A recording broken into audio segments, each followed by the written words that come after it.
In today's video, I'm going to teach you how to set up a live broadcast using Restream and Streamlabs desktop.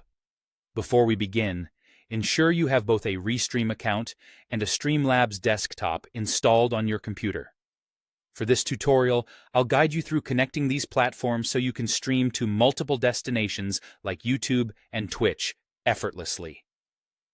First things first, make sure your Restream account is ready with your streaming destinations already configured. If you haven't done this yet, log into Restream and navigate to your dashboard. This is where you'll find a comprehensive view of all the platforms you can stream to simultaneously. With Restream, your potential audience can be massive, so make sure to consider which platforms you truly want to engage with. Next, let's talk about installing and launching Streamlabs desktop on your computer.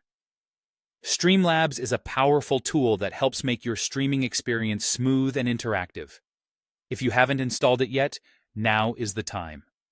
Once it's up and running, you're on your way to creating engaging streams for your audience. Now, it's time to head back over to Restream and create a new RTMP stream, which stands for Real-Time Messaging Protocol. This protocol is a key part of live streaming, as it allows audio, video, and data transfer in real time. So, log into your Restream account again and go to your dashboard. Here, you'll be looking for an option that says New Stream or something similar. Click on that and select Encoder RTMP. This is crucial because you need to obtain the stream key and sometimes the RTMP URL that Restream provides.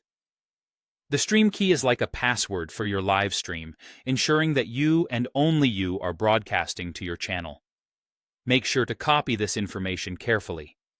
With these details copied, let's switch to Streamlabs desktop. In the application, you'll need to access the settings. You can find the settings icon, which looks like a gear, in the bottom left corner. Once you click on it, a menu will open up. Look for something labeled Stream or possibly Streaming Services or Output. This is where you'll enter the information you copied from Restream.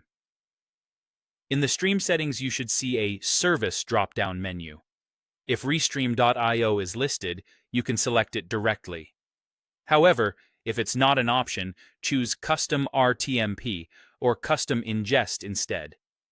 You'll then paste in the RTMP URL and the stream key you obtained earlier from Restream. Once all the details are entered correctly, confirm your settings by clicking Done or Save. And there you have it. You're now set up to broadcast across multiple streaming platforms using Restream and Streamlabs desktop. With this setup, you can reach more viewers than ever before, all while enjoying the seamless integration that these tools offer. Happy streaming!